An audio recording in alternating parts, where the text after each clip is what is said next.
Hello everyone! Welcome to another erotic episode of A Crept from the 80s. And today, folks, we are going to talk about a very special movie to me that is celebrating its 10th anniversary. My goodness, can't believe it. But before we get into that, I'm going to look at my sunburnt knees and cry. My God. But before we get into that, I'm going to show off a couple things that I recently got. I was gifted, and it's pretty cool.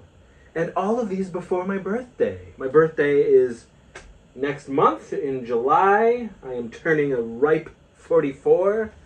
But every now and again I get early birthday presents from people and just gifts. And so my cousin Casey, the legendary Teen Ape, and my blood of bloods, he gifted me the G.I. Joe 6-inch Zartan. And this, I believe, other than Major Blood, will probably be my last 6-inch G.I. Joes. I just think they're pretty awesome. There's certain characters that I want. Zartan is my favorite bad guy. And mostly I like the 3 3/4 G.I. Joe. But, you know, these new Hasbro 6-inch, you know, highly detailed, all that good stuff. And I have a few of them. And this is one, and I will probably get Major Blood, and that is it out of those. But he also scored me the new NECA McCready figure.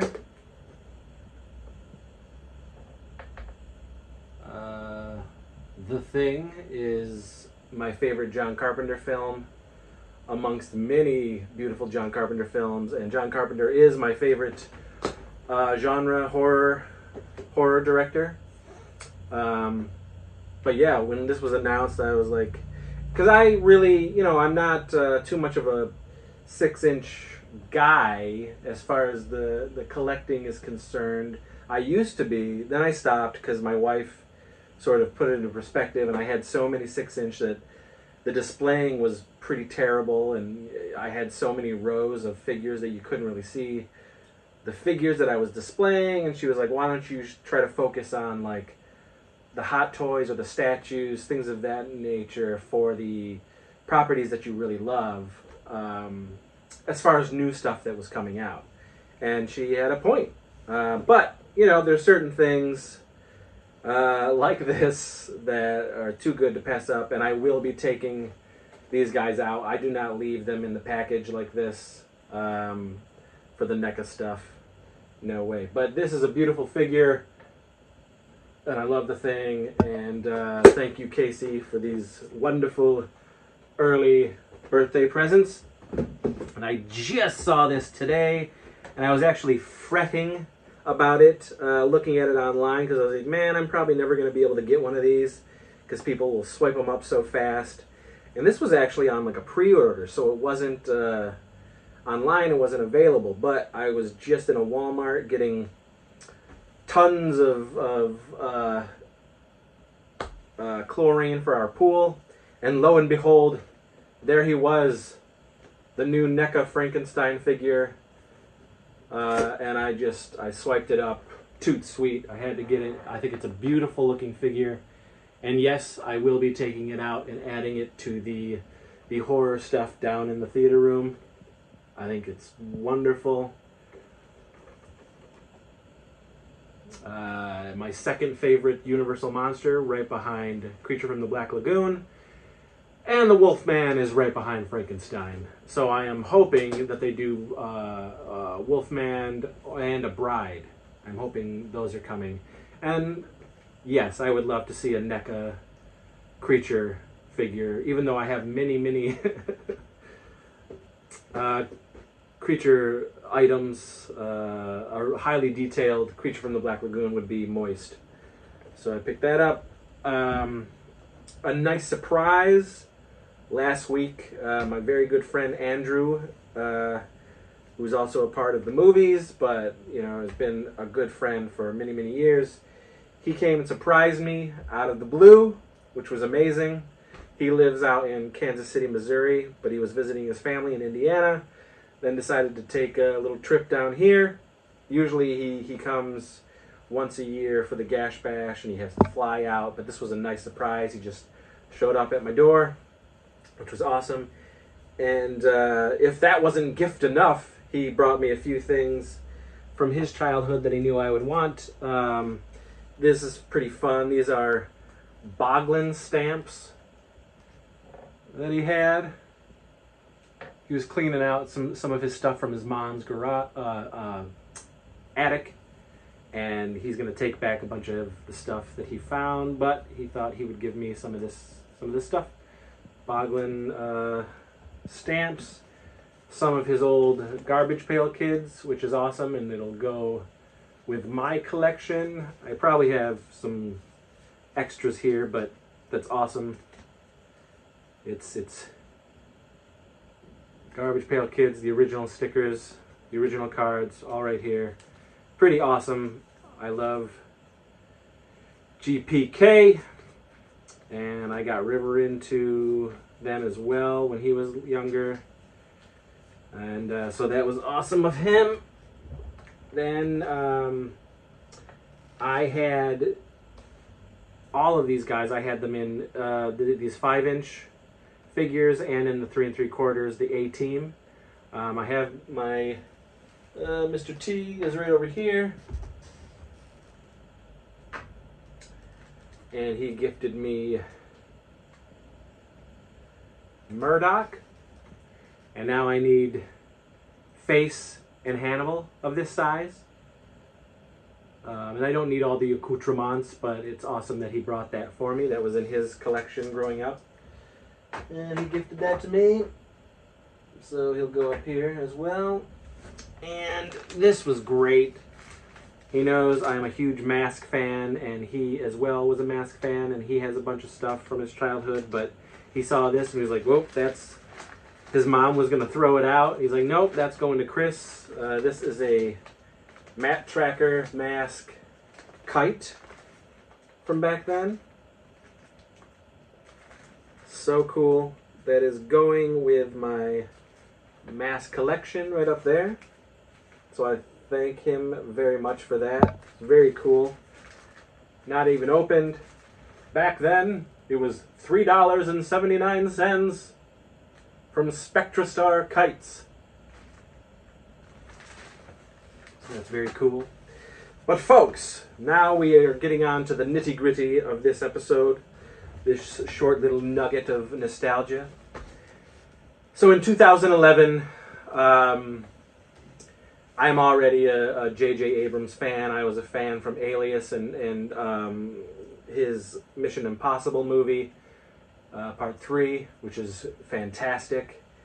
And, you know, I of course knew his story of growing up making movies, making horror movies, working for Don Dohler as well, which you low-budget schlock fans will know. And JJ is a big fan of all that stuff. And of course he's a giant fan of Star Wars. His Star Trek got me into his Star Trek world.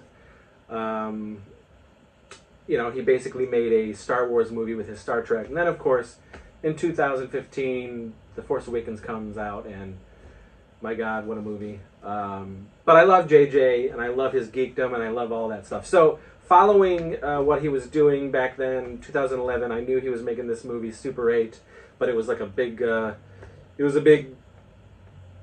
the time, we didn't know that it was called Super 8. It was a, you know, he was very big on the mystery box thing, so it was all secretive what he was making. Nobody knew what it was about. We just knew that it was coming and that Steven Spielberg was involved, and which was even more magic because of my love of Spielberg. Putting those two together was pretty dope. So, the first trailer, the first inklings, the first ideas, the first teasers of Super 8 comes out, and I'm just like, oh my God, you know, I'm instantly on board. You know, at the time I was working at the movie theater, so I was like, you know what, I don't know what it's going to be, but I want this. I want the teaser poster when it comes out. I want the Mylar. So I got those things, and they were on my wall before, well, not the Mylar, but the teaser poster was on my wall before I even knew what the movie was. I just knew Spielberg, Abrams, this is something special. Then the first trailer, believe me, guys, I mean, I was hooked. So Spielberg is one of those directors, one of those people who helped shape my childhood, shape who I am as a person. His fantasy, science fiction tales, his movies are a huge deal to me. I think any kid who was born in the 70s and grew up in the 80s, Spielberg really, I mean, his shit, guys, you know? Still to this day, you know, and I don't really, I'm a Spielberg fan in fantasy filmmaking only. Like, I don't go off the beaten path and enjoy his other stuff because I'm not a fan of real films in general, like things that take place in the real world, or as far as like these were real things that happened, or this could be a real drama stories or things like that. The drama has to have some sort of outside world connection, whether it be horror, fantasy, fantastical, science fiction, whatever it is. But normal day-to-day drama shit, that's just not for me. We live in the real world. I don't want to watch the real world. But if it's got some sort of otherness to it, then I'm all on board. And so all of that Spielberg stuff growing up in the 80s, all the stuff he produced, I mean, the guy is a big kid, regardless of all the dramatic stuff that he's done. And so I was on board, man. I was on board. And then my wife and I at the time, this was June 2011. You know, we go to the first showing, and I mean, my excitement was through the roof. And from opening to closing, I was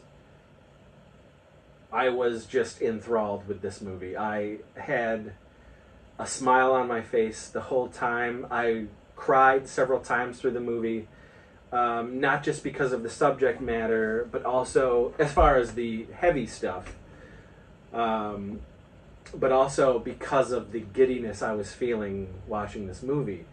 You know, a lot of my peers and people of that time, people in my life, also loved the movie, but didn't go gaga for it the way that I did. When that movie ended and I was like sobbing out of emotions, both sad and exuberant, and this movie seemed made for me. I connected to it on so many levels, on the nostalgic level, on the Spielberg level, on the filmmaking level. I'm one of those dudes who, in my, mid-40s, I still have childlike awe and wonder.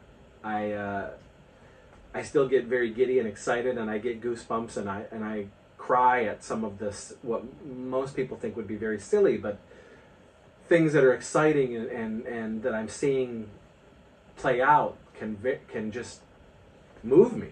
And this movie moved me. And I remember my wife at the time totally getting how it was affecting me. She was also smiling, but she was smiling at me. She was holding my hand at the time a lot. She was rubbing me, knowing that it was affecting me.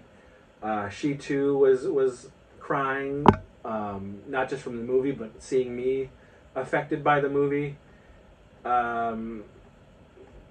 My ex-wife, I was with her for 9 years, so she knew, and I had known her for longer than that, and she was a part of my films and whatnot, and she knew me backwards and forwards, and she knew that this movie was really getting to me, and she knew how much it meant to me, and I walked out of that theater just on cloud nine. I was like, this is one of the greatest movies I had ever seen, and I'd seen a lot, and that's a bold statement, but it just, again, it took me on a trip differently than most people who I had talked to about it. But I was so taken with it that I wanted anything and everything to do with the film. I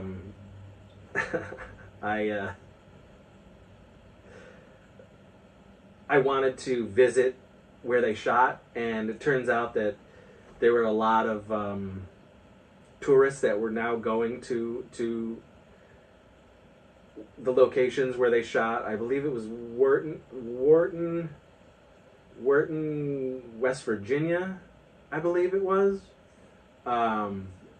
And still, I mean, listen, still to this day, I want to take a pilgrimage to that little town. I know they welcome tourists. I know they have like little places that you can go and where it's, hey, this was shot here. Super 8 was, you know. And I very much wanted to do that, and I tried several times to get like a group together to go pilgrimage to this place, and I wanted to shoot some stuff there myself. But I mean, the movie just really, really affected me. I've had the Struzan-esque poster of Super 8 probably since 2012, which is still hanging up, and it's hanging up downstairs. I'll show a picture. I have one of the cubes from Super 8 that puts the ship together, the alien cubes. I have one of those that I got at a convention that is downstairs in the horror room. I had the case poster. There was an animated poster made 11 by 17 by an artist who basically represented The Case, which is the movie within the movie that the kids are making. It's a zombie movie, a tribute to George Romero and the zombie films that he made. So I had that poster. It's somewhere in this house because I rotate a lot of posters. I even found the Entertainment Weekly that I saved about the film. And of course I had it, you know, previously on DVD, or no, I had the previous Blu-ray. And then for the 10th anniversary, I just picked up the 4K and watched the 4K and watched all the extras again. I've seen the extras on this release, on the previous release, I mean, probably 5 to 10 different times. I love the extras as well. The kids, the camaraderie between everybody. It felt so authentic. And the movie takes place in 1979, but there was so much in the film that resonated with me. You know, I was 2 years old in 79, but there was so much from this that was still happening in the 80s that I partook in, making films on VHS, but, you know, running around town on our bikes with my friends, listening to music, you know, making backyard movies, comedy and horror and all this shit, and just the stuff that it just really hit home to me. And that town looks very much like the town I grew up in, Wellsville, New York, and they still look like that, Wellsville, New York. Still look stuck in a time warp. So I just loved it all, and up until, you know, Stranger Things, it was the first movie that I had seen, modern film, that really captured, for me, that feeling again of being back there. And it really hit home. So watching it again, probably, who knows, probably my 15th time watching the movie, on 4K, they did a great job. The sound on this mix is fantastic. They really upped the sound. The picture quality was good. I'll say the picture quality is maybe a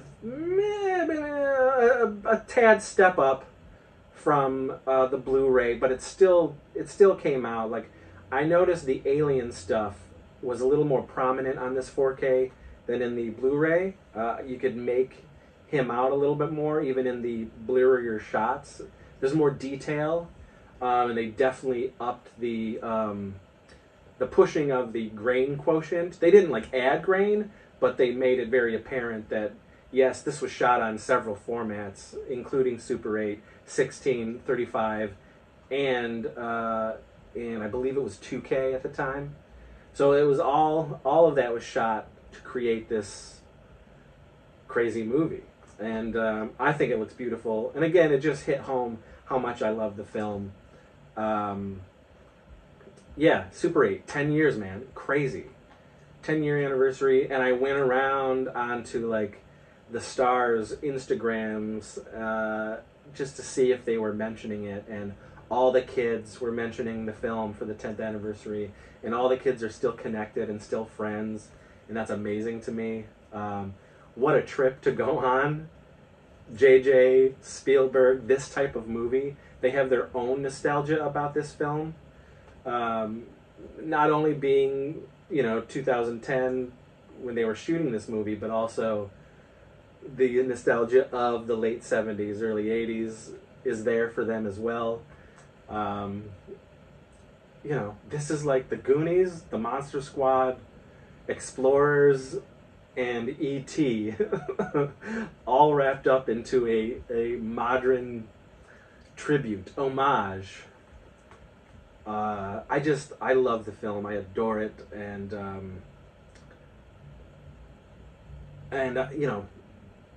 listen, if you haven't seen it, and if you love all this type of stuff, please go out there and give it a shot. Maybe you'll feel like I did, maybe you won't.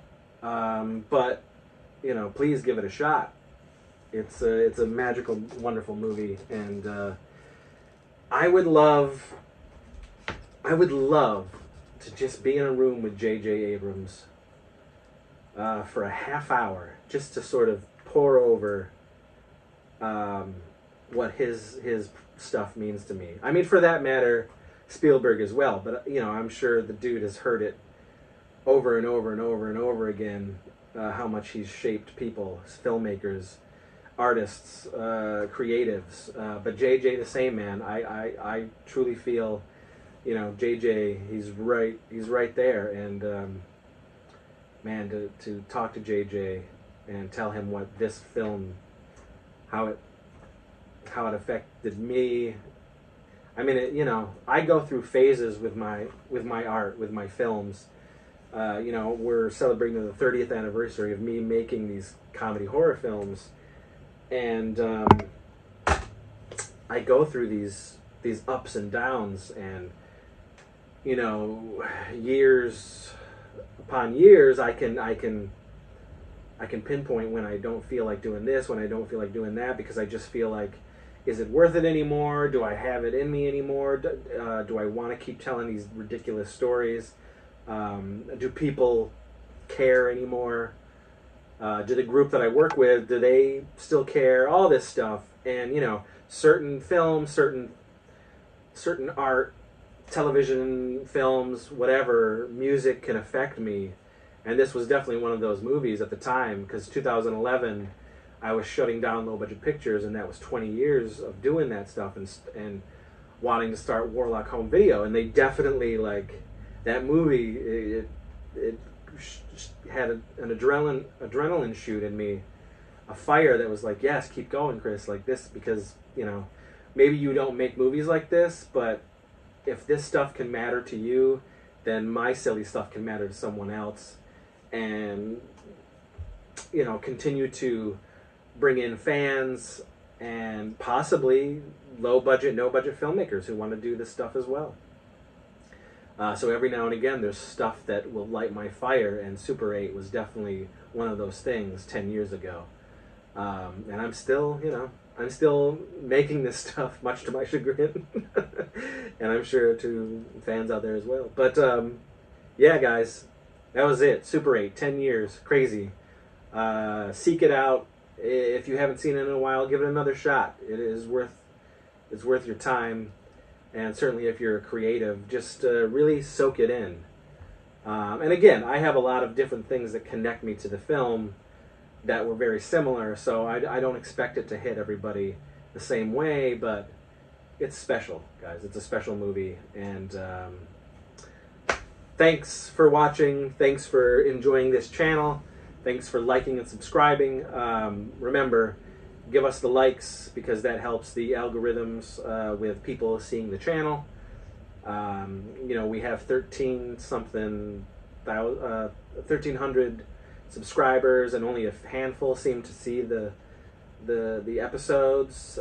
So please, you know, spread the word, give us the likes, and let your fellow nostalgia warrior know about this channel and the goofy stuff we do and the childlike wonder we bring maybe to you as well. So thanks again, and that was another episode of A Crept from the 80s.